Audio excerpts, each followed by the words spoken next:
Sir private దోపిడీ అట్లా ఉంటే సార్ ఈ 16 ఏళ్లుగా ఈ చట్టాన్ని పట్టించుకోకపోగా ప్రైవేట్ కార్పొరేట్ విద్యా సంస్థలన్నీ సార్ ఇప్పుడు పరిపాలిస్తున్నటువంటి చాలా మంది నాయకులవే ఉన్నాయి సార్. ఈ సభలో ఉన్నటువంటి చాలా మంది కూడా ప్రైవేట్ విద్యా సంస్థలు ఉన్నాయి సార్, ప్రైవేట్ కాలేజీలు ఉన్నాయి సార్. మరి ప్రైవేట్ వ్యవస్థ మన నాయకుల దగ్గర ఉన్న తర్వాత మనం ప్రభుత్వ విద్యను ఎట్లా బాగు చేసుకొస్తాం సార్? మనకి ఎట్లా ఇంటెన్షన్ ఉంటుంది సార్?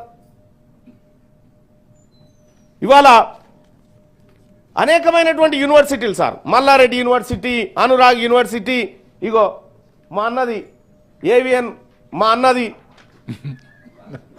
ఇగో మీ అన్నది యూనివర్సిటీ ఉందా, ఇగో డిపిఎస్, ఇగో డిపిఎస్, ఆ తర్వాత మా రవీందర్ రావు అన్నది గౌతమ్ జూనియర్ కాలేజ్. ఇవన్నీ మనమే మన నాయకులే ఇటువంటి ఉన్న తర్వాత సార్ గవర్నమెంట్ విద్యను బాగు చేస్తామని మనం చెప్తే జనం నోరుతో నవ్వుతారు సార్.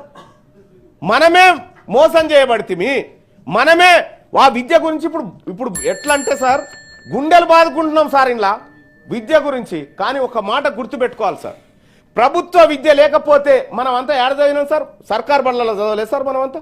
మరి సర్కార్ బళ్ళల్లో చదివి ఈ స్థాయి వరకు మనకు వచ్చినాం సార్, మనకి ఏ ఆటంకం రాలే. కానీ మన పిల్లలు మాత్రం ప్రైవేట్లో చదివితే మాత్రం బాగుపడతారు, లేకపోతే చెడిపోతారు అనేటువంటి పరిస్థితి ఎందుకు క్రియేట్ అయింది సార్? సార్ ప్రభుత్వ విద్య నాశనం అయితేనే ఇప్పుడు మనందరి వ్యాపారాలు నడుస్తాయి కాబట్టి ఆ రంగాన్ని వదిలేసినామేమో అని నేను అనుకుంటున్నాను సార్. సార్ మా అన్నలు బాధపడితే పడని, మరి ఏం చేస్తాం? పేదవాళ్ళ గురించి వాళ్ళు కూడా ఆవేదన వ్యక్తం చేస్తున్నారు. వాళ్ళకి అవకాశం లేకపోతే వాళ్ళు ఎందుకు పెడుతుండే?